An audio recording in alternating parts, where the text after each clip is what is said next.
Manchester, Piccadilly Gardens.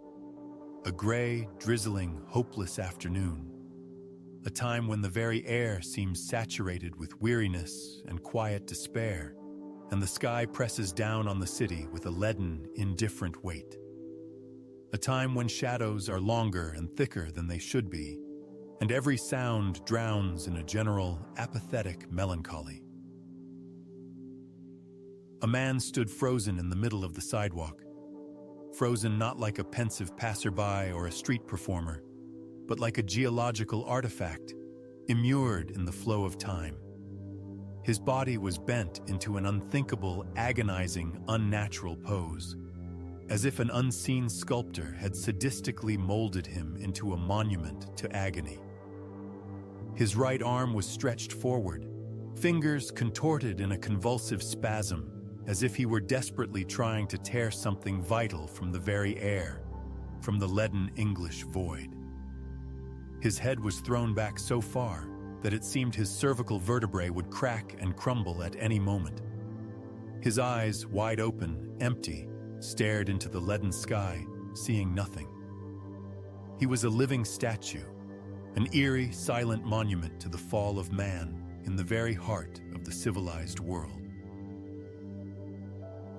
The crowd flows around him, like an indifferent river flowing around a silent boulder. Hundreds of people, clerks in cheap, crumpled suits rushing to their joyless lunch. Tourists with cameras, seeking picturesque shots, but instinctively turning their lenses away from this sight. Young mothers with strollers, instinctively, bestially shielding their children from this embodiment of horror. Brief, squeamish, bewildered, frightened glances. No one approaches. No one calls for help. In this city, as in many others, such sights have become almost familiar. It's just another one. Another ugly urban sculpture that will disappear in an hour or two, only to appear on another street tomorrow. But what is about to happen will shatter even this icy urban indifference. And then his body explodes. An invisible, high-voltage charge of monstrous power pierces every muscle, every cell, every nerve ganglion. He doesn't just fall. He collapses onto the dirty, wet asphalt like a marionette with its strings suddenly cut. And so begins St. Vitus's dance, rewritten by the devil himself for a 21st century audience. A wild, inhuman seizure. Pink, sticky foam comes from his mouth. His teeth grind with such force that the sound, like the cracking of breaking bones or the screech of rusted metal, cuts through the monotonous city noise. This is not epilepsy. This is not a heroin overdose. This is an attack. They call it spice, or K2, or black mamba, synthetic marijuana, legal, harmless party weed. So say the sellers in the dark corners of the internet. So whisper the dealers on street corners, averting their eyes. So it was written on the bright, cartoonish packets that just yesterday could be legally bought in any tobacconist's shop, gas station, or head shop. But it is a lie. The most grandiose, most cynical, and most lethal lie of the 21st century, wrapped in shiny packaging with a picture of a carefree Scooby-Doo or an enraged Green Hulk. This lie has built empires and destroyed millions of lives. In this colorful, attractive little packet, there is not a single gram, not a single microgram of marijuana. Inside is cheap, inert, useless biomass. Ordinary pharmacy marshmallow root, motherwort, damiana, any dried herb capable of absorbing poison. Because it is sprayed with precisely that, a concentrated and unpredictable poison.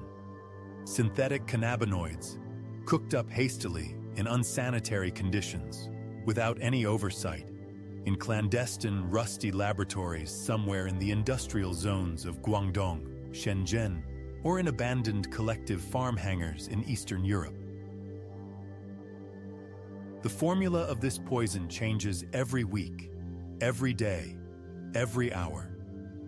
Each new batch is a game of Russian roulette with a fully loaded revolver pressed to your own temple. One packet from this batch might cause mild euphoria and a fit of foolish laughter. The next one, from the very same box, with the very same name and design, will stop your heart. It will cause a massive hemorrhagic stroke. It will permanently burn out the neural connections in your brain, turning you into a will-less, drooling vegetable. But they didn't yet know that this game was lost from the very beginning. In just 1 year in the United Kingdom alone, more than 6,000 official registered ambulance calls related to spice. This is the official statistic, and this is just the tiny, visible tip of a gigantic iceberg of death and suffering. Hundreds, thousands of deaths that are impossible to count precisely, because toxicologists in morgues, upon opening another young body, simply don't know what exactly to look for in the victim's blood. The poison mutates faster than science can manage to identify it and create a test system for it. This is not a drug in the conventional sense of the word. It is a chemical weapon in retail, consumer packaging. A weapon of mass destruction disguised as harmless incense for aroma lamps or an exotic smoking blend. On every package, there is always a small, almost illegible inscription, "Not for human consumption." And this is, perhaps, the only grain of cruel truth in this entire multi-billion-dollar industry of lies. But they didn't yet know that this inscription would become the epitaph for an entire generation of misguided and lost souls. To understand the origins of this chemical madness, this synthetic plague that has spread across the planet like a virus, one must go back in time, to a place where good intentions, as so often happens in human history, paved a wide, smooth road straight to hell. To a quiet, sun-drenched university laboratory, where one brilliant, dedicated scientist was trying to create a medicine, but instead unwittingly handed humanity the key to Pandora's box. It all began in 1984. Dr. John William Huffman, a universally respected professor of organic chemistry from Clemson University in South Carolina, received a generous grant from NIDA, the National Institute on Drug Abuse. His task was noble and exceedingly ambitious: to study the complex system of cannabinoid receptors in the human brain. He wanted to create fully synthetic molecules that would fit these receptors perfectly, like a key in a lock, to activate them for powerful pain relief, but without, and this was the key, fundamental point of his research, causing the psychoactive high characteristic of natural marijuana. He was a true scientist of the old, dying school. Methodical, meticulous, pedantic, completely immersed in his work. His world consisted of flasks, retorts, chromatographs, and complex structural formulas that he drew on the board. For years, he and his small team of dedicated graduate students synthesized hundreds of new chemical compounds that had never before existed in nature. To each new substance, he assigned his initials and a serial number: JWH-0018, JWH-0073, JWH-200, JWH-250. He was searching for his therapeutic holy grail, a way to treat unbearable chronic pain, to relieve the agonizing nausea of cancer patients after chemotherapy, to alleviate the symptoms of multiple sclerosis. The world of street drugs, clandestine laboratories, and human desperation was completely alien and uninteresting to him. He created medicines, not poisons. At least, that's what he thought.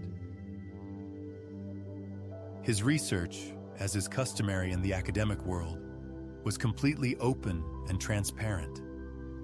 Dozens of scientific articles, published in respected peer-reviewed journals with the most detailed, step-by-step descriptions of synthesis methods, chemical structures, and results of tests on mice. Huffman generously, without concealment, shared his discoveries with the global scientific community, sincerely believing he was helping to advance medicine toward a bright, pain-free future.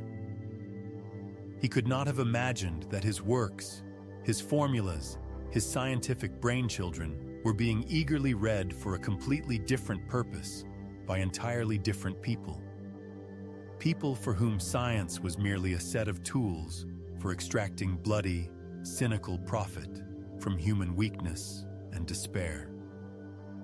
What he had accomplished was not just a scientific discovery, but a fateful, fatal mistake, the consequences of which the world would be dealing with for decades. Years passed. Huffman's formulas, published in scientific journals, gathered dust on the shelves of university libraries and in digital archives, known only to a narrow circle of pharmacologists, chemists, and neurobiologists. But in the mid-2000s, someone, an anonymous evil genius, an underground entrepreneur with a diabolical intuition and a complete lack of conscience, saw an inexhaustible gold mine in these old, dusty scientific articles. He connected the dots that no one before him could or wanted to connect. Here is the formula for JWH-01 a most potent cannabinoid receptor agonist, 5, and by some accounts even 10 times stronger than natural tetrahydrocannabinol. Here is a detailed cookbook-like instruction for its synthesis from commercially available reagents. And here is the key, decisive fact.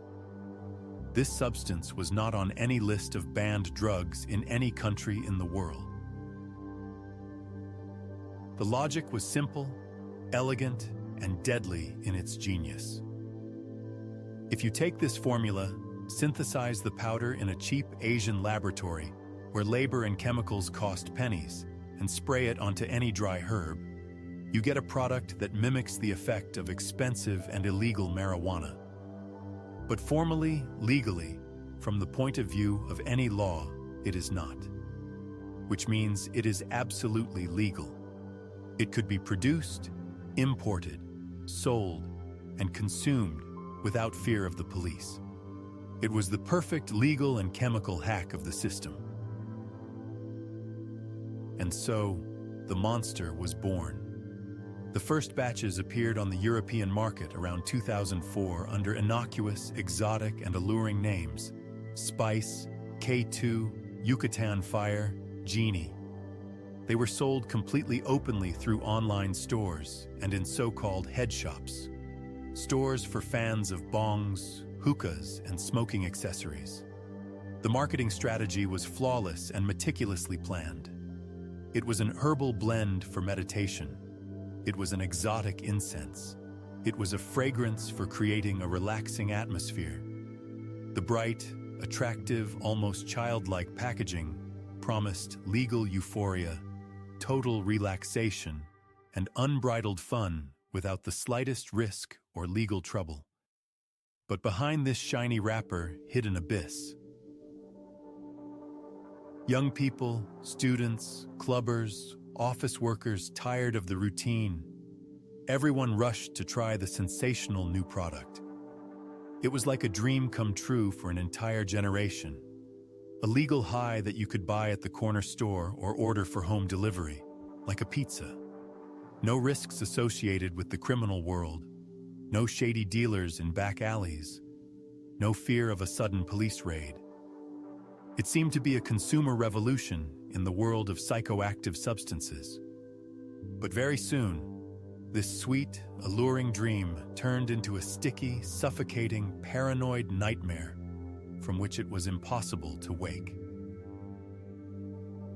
The first alarm bells, at first rare and sporadic, and then increasingly frequent and panicked, began to sound in emergency departments across Europe and America.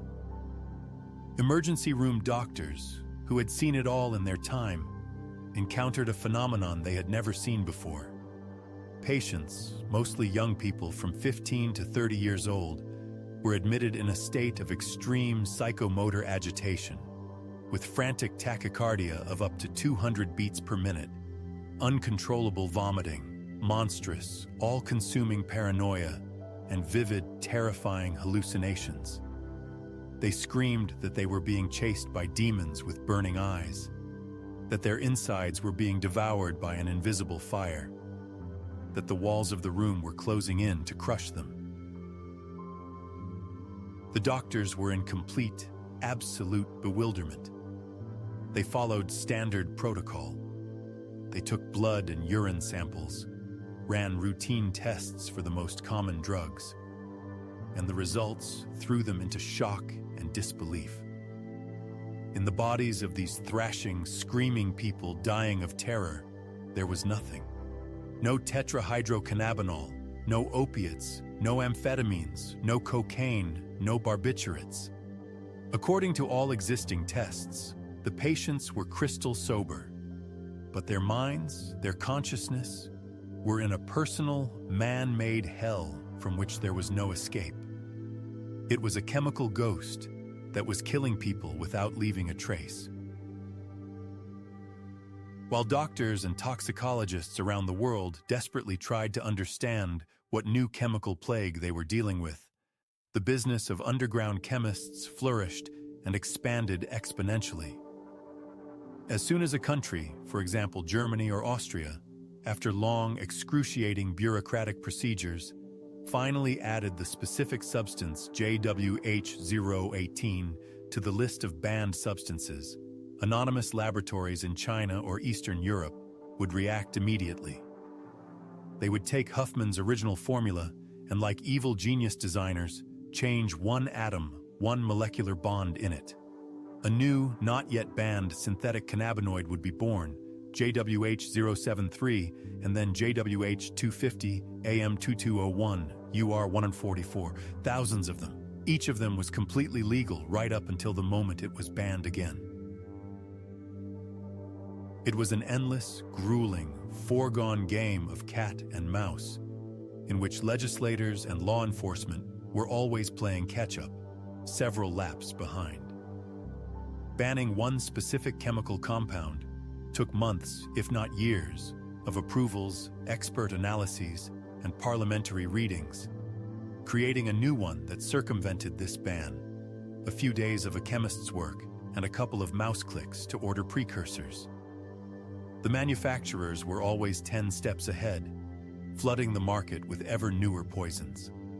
And each subsequent molecule created in this insane arms race was more potent, more toxic, and more unpredictable than the last.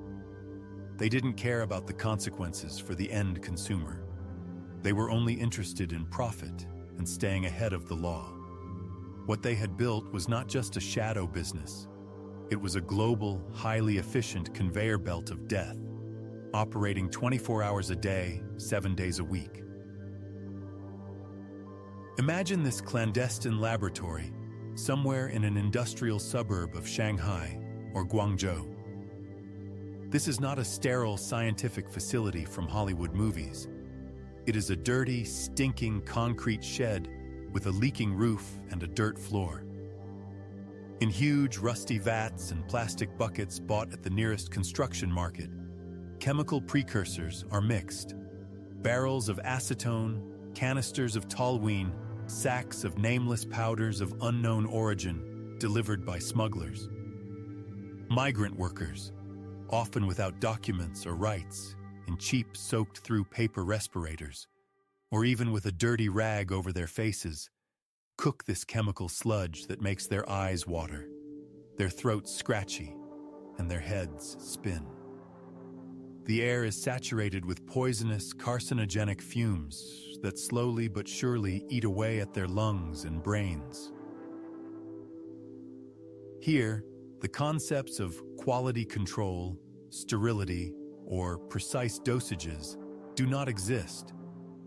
Today, they might pour a liter more of one reagent into the vat. Tomorrow, add a kilogram more of another. because it was easier that way. The resulting substance, a sticky white, yellowish, or brown powder with a sharp chemical smell, is shoveled up with dirty shovels, packed into kilogram-sized vacuum-sealed bags, and sent to anonymous customers in the West through complex logistical chains. They don't even know the exact formula of what they've produced. They simply follow instructions printed from the internet, downloaded from some underground chemical forum. They are cogs in a huge machine, unable to see the whole picture. But it was their indifference and the greed of their masters that set the deadly flywheel in motion. Next, this concentrated poison, 1,000 times more potent than the final product, gets to distributors in Europe or America. Here, in some filthy garage, abandoned warehouse, or damp basement, the second, no less cynical, stage of production begins. The powder is diluted in cheap acetone or isopropyl alcohol to the state of a cloudy, poisonous liquid. Then, using an ordinary $20 garden sprayer, this liquid is generously applied to cheap plant matter. It could be anything: coltsfoot leaves, damiana, cheap green tea, or simply grass cut from a nearby vacant lot and dried. It is dried on huge canvas tarps, spread directly on the dirty concrete floor, next to oil stains and rat droppings. The spraying is extremely uneven. This is not high-precision pharmaceutical manufacturing. In one corner of the tarp, the concentration of the poison can be 10 or even 100 times higher than in another. In some places, the herb is barely soaked, while in others, whole clumps and crystals of the pure chemical form, so-called hotspots. Then all this poisoned straw is shoveled up, mixed haphazardly, and packed into bright 3-gram packets. One packet from this mixture might contain a lethal dose, another, from the very same batch, an almost zero dose. The buyer never knows what exactly they will get. This is the main existential horror of spice, its absolute total lottery-like unpredictability. It's not a drug. It's a lottery ticket where the grand prize is instant death or lifelong, irreversible madness. While the streets of Western cities were slowly but surely filling with spice zombies, frozen statues and bodies writhing in convulsions, a real, full-scale epidemic, hidden from prying eyes, was flaring up in another place, closed off from the world, in prisons.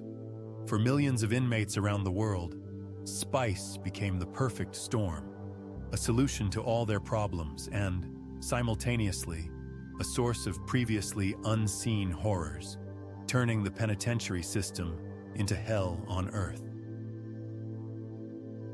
Prison is a hermetically sealed world of total control and suppression. Endless cell checks, sudden searches, humiliating personal inspections, meticulous control of deliveries. Service dogs trained to detect the slightest scent of marijuana, heroin, cocaine. Regular, mandatory urine tests capable of detecting traces of most known drugs. In this repressive system, it was becoming increasingly difficult and expensive for traditional substances to survive. And then, spice entered the scene. It had no scent that even the most trained sniffer dog could pick up. Its constantly changing molecules were completely invisible to standard prison tests.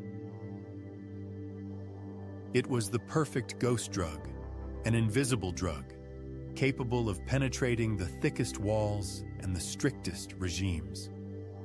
The smuggling of this poison reached a level of diabolical, perverse genius. It no longer needed to be hidden in body cavities or riskily passed during short visits. They began to apply it to paper. Liquid synthetic cannabinoid, dissolved in volatile acetone, would be absorbed into the porous structure of an ordinary A4 sheet of paper, a greeting card, an official letter from a lawyer. Or, the height of cynicism and sacrilege, a child's drawing, supposedly sent by an inmate's daughter or son. The paper would dry in a few minutes, leaving no smell, no color, no visible traces whatsoever. An inmate would receive an innocent-looking drawing in the prison mail. A little house, a sun, stick figures, drawn by an unsteady child's hand. He would tear off a tiny piece of this letter, the size of a thumbnail, roll it into a tight tube, mix it with tobacco from a cigarette, light it, and deeply inhale the acrid chemical smoke of the poisoned paper. This was enough to embark on a journey to the other side of reality for 15 minutes, half an hour, or several hours. But for a person locked in a concrete box 23 hours a day, even a journey to hell seemed like a welcome escape from the suffocating prison routine. They did not yet understand that this escape led to a cage far more terrible than a prison cell, to the cage of their own destroyed, burned to the ground mind. Prison blocks around the world, from California to Siberia, had turned into branches of a medieval madhouse, into an illustration for a Hieronymus Bosch painting. Sudden, unmotivated, bestial outbursts of cruelty became commonplace. An inmate who a second ago was sitting calmly on his bunk reading a book would suddenly jump up with a wild, inhuman scream and start bashing his head against the concrete wall with frantic fury until his face turned into a bloody mess, or would lunge with a homemade shiv at a cellmate he had known for years, screaming that he was a horned demon who had come to take his soul. The guards, veterans of the prison service who had seen everything in their careers, from riots to the most brutal murders, were in real, genuine horror. They had never encountered such a level of irrational, animalistic madness. They saw people who would sit for hours in the corner of a cell, talking to invisible interlocutors and desperately swatting at non-existent enemies.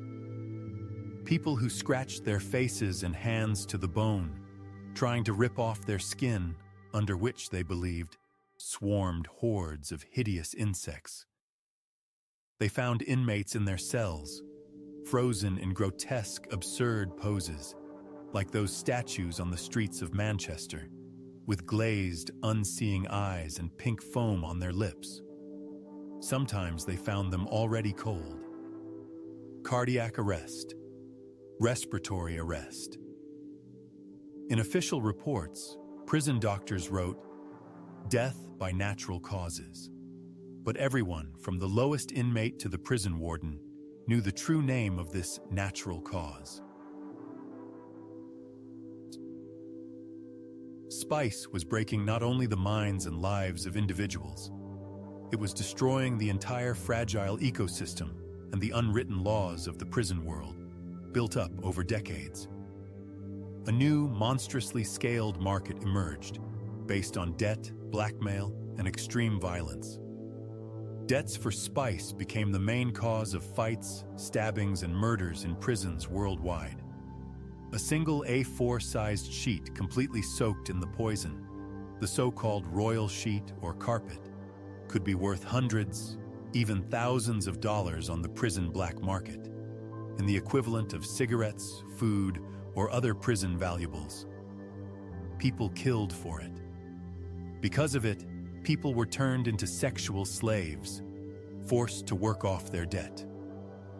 The epidemic spilled far beyond the prison walls, poisoning the lives of those who had never touched the poison. Families of inmates on the outside began to receive threatening calls from anonymous individuals. If they did not immediately transfer money to a specified e-wallet, their son, husband, or brother would be maimed or killed. But the most terrible thing was not happening in bodies, not in prison blocks, and not in bank accounts. It was happening in the most hidden depths of human consciousness. The psychosis induced by spice is unlike anything else known to humanity. These are not the cheerful, kaleidoscopic, psychedelic hallucinations of LSD. This is not the all-encompassing love, empathy, and euphoria of MDMA. It is an instantaneous, total, irreversible plunge into a personal hell, tailored to the individual measure of your deepest, most hidden fears. The few who have survived such an experience and managed to retain a sliver of sanity to talk about it describe it in almost the same dreadful words. It is a fall into a black hole. It is instant brain damage in a baggie. Imagine this. You take one deep drag of smoke that tastes like burnt plastic and chemicals, and in that same second, without any transition or warning, the world around you shatters into millions of sharp, hostile, vibrating pixels. Sounds distort, turning into a low-frequency, eardrum-crushing hum that vibrates inside your very skull, as if a giant transformer is running inside your head. Time loses its linearity. It slows to a complete stop, freezes, and then starts to run backward, looping on the same nightmarish moment. A second stretches into an agonizing, unbearable eternity. You look at your hands and don't recognize them.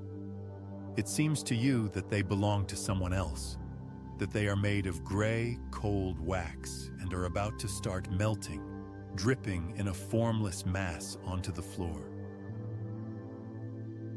Then comes the paranoia. Not just a slight anxiety or suspicion, but an absolute, all-consuming, undeniable certainty that you are dying. Right now. This very second. You physically feel your heart skip a beat, then another, and then stop forever.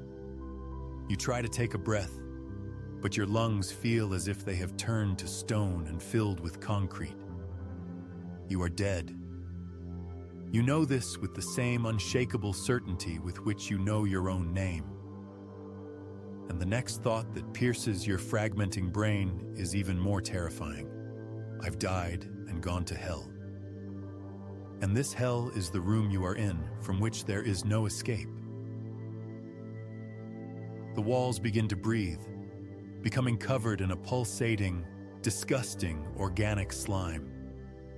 Formless shadows crawl out of the dark corners, taking the shape of monsters from your earliest, forgotten childhood nightmares. The face of your best friend sitting across from you distorts, melts, and transforms into a demonic, snarling grimace with empty black eye sockets. He is not a friend. He has come to kill you, to take your soul. You must defend yourself or run. You jump up, try to scream for help, but only a quiet, gurgling rasp escapes your throat. You are trapped inside your own mind, which in a fraction of a second has turned into the most sophisticated torture chamber in the universe for you. This experience, even if it lasts only 10 minutes in real time, leaves deep, unhealing scars on the psyche that will never heal.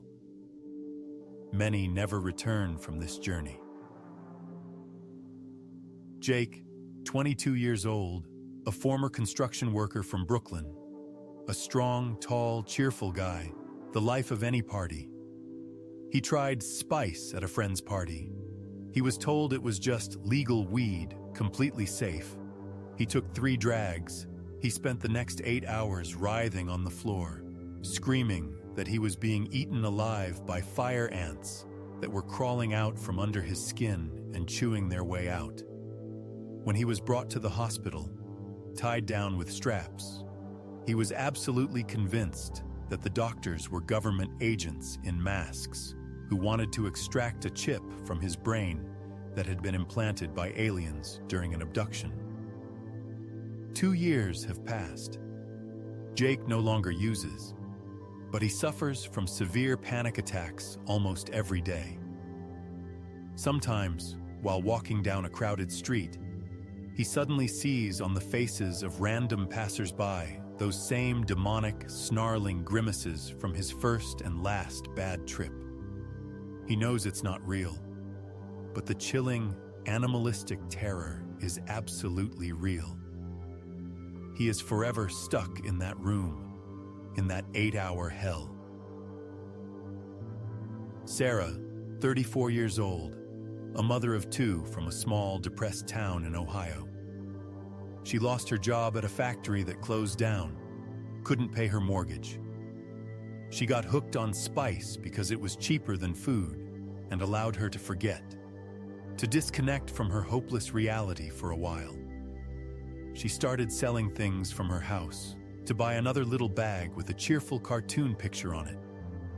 First, the old television, then her wedding ring, then her children's toys, which she carried out of the house secretly while her children slept. One day, she was smoking in the presence of her children. It seemed to her that her 5-year-old daughter was turning into a giant, hairy, multi-eyed spider, crawling and hissing, about to bite her. She grabbed a kitchen knife. The neighbors heard wild screams and the desperate crying of children and called the police. Sarah lost her parental rights. The children are now in a foster family in another state. Sarah lives on the street. Sometimes she stands on a corner, frozen in that same eerie, unnatural pose, staring into nothingness. She became one of those faceless, broken statues that she herself used to walk around. Her personal, internal hell became a public, street spectacle. Authorities around the world, belatedly but surely, tried to combat this multi-headed hydra. New so-called umbrella laws were created, banning entire classes of chemical compounds rather than individual formulas. The police conducted high-profile demonstrative raids on head shops and tobacco stores, confiscating tons of the poison. But it was a battle against windmills. For every severed head, 3 new ones grew in its place. Manufacturers and dealers moved to the darknet, to encrypted chats and anonymous marketplaces. The packaging became less flashy, more utilitarian, to avoid attracting unnecessary attention. Instead of cartoon characters, there were stark, pseudoscientific labels. Research chemical, for laboratory use only, room aromatizer. The market adapted. It became more secretive, more conspiratorial, but no less deadly. Moreover, it became even more dangerous. Whereas before, the consumer at least knew the brand name, Spice Gold, K2 Summit, Black Mamba, which gave a fragile illusion of some standard and predictability. Now they were buying a nameless powder or a ready-made smoking blend from an anonymous dealer on the internet without any identifying marks. What exactly was inside that packet? What formula? What concentration? Nobody knew. Often, not even the dealer himself, who was just an intermediate link in a long chain. The spice epidemic exposed a terrible, uncomfortable truth about our society. This poison became the drug for the most invisible, the most disenfranchised, and the most vulnerable. The homeless, people with severe mental disorders, desperate war veterans with post-traumatic stress disorder, young people from depressed industrial towns with no jobs and no future. Those who had no money for expensive, classic drugs. Those from whom society had already turned away, pretending they didn't exist. Spice was the cheapest and most accessible way to disappear for a short time, to switch off the unbearable pain and despair. But the price of this disappearance was exorbitant, monstrously high. It didn't just kill the body. It erased the very personality, annihilated the soul, turning a person into a twitching, screaming, drooling, biological shell. Take another look at the man on the pavement in Piccadilly Gardens. His seizure has ended. Now he just lies on the wet asphalt, his body limp like a jellyfish washed ashore and dying under the sun. His eyes are open, but there is nothing in them but a bottomless void, scorched by chemical fire. He looks through people, through buildings, through the very fabric of reality. He is still there, in his personal black hole, in the company of his own demons, born of his own brain. And it's unknown if he will ever fully return from there. Passers-by quicken their pace, trying not to look. Someone grimaces in disgust. Someone shakes their head sympathetically, but walks past. In a couple of minutes, an ambulance will arrive. Tired, irritated paramedics, for whom this is already the 5th such call of their shift, will load him onto a stretcher with practiced movements, without unnecessary words. They will take him to the hospital, where he will be injected with a powerful sedative and left on a gurney in the hallway, because all the beds in the intensive care unit and the psychiatric ward are occupied by others just like him. In a few hours, he will come to, remembering almost nothing, and leave. He will leave, only to scrape together a few pounds tomorrow, suffering from nausea, tremors, and a splitting headache, to buy another packet of poison. Because this poison is the only thing he has left. This vicious, hellish circle will never break on its own. And while legislators and police around the world chase after constantly changing chemical formulas, like a dog chasing its own tail, somewhere far away, in a dirty, poorly lit shed, a nameless, self-taught chemist in greasy clothes mixes another batch of poison in a rusty vat. He doesn't think about Jake, about Sarah, about the man on the pavement in Manchester. He doesn't think about the children left without a mother, or the parents who have buried their son. He thinks about profit. He creates a new molecule, even more potent, even more toxic, even more unpredictable. A new generation of spice is already on its way, and it will be more terrifying than anything we have seen so far. This is a war that cannot be won with old methods, prohibitions and raids. Because the real enemy is not the substance in a bright packet. The real enemy is the emptiness in a person's soul, which can be so easily and so cheaply filled with chemical poison. And as long as this emptiness exists, as long as there is despair, poverty, and hopelessness in the world, there will always be someone to offer a one-way ticket. Straight to hell, packaged in foil. This story is not over. It is happening right now. On the streets of our cities, in prisons, in the apartment building next door. The monster, born in the quiet of a scientific laboratory with the best of intentions, has broken free and continues its bloody, insatiable feast. It evolves, mutates, changes its names and faces, but its essence remains unchanged. It is chaos in its purest form, madness that can be bought for a couple of dollars. And the most terrifying question, to which we still have no answer, is, what exact poison are they creating right now as you watch this film? And how many more lives will it take before we finally wake up and realize that we must fight not the chemistry, but the reasons that push people into its embrace?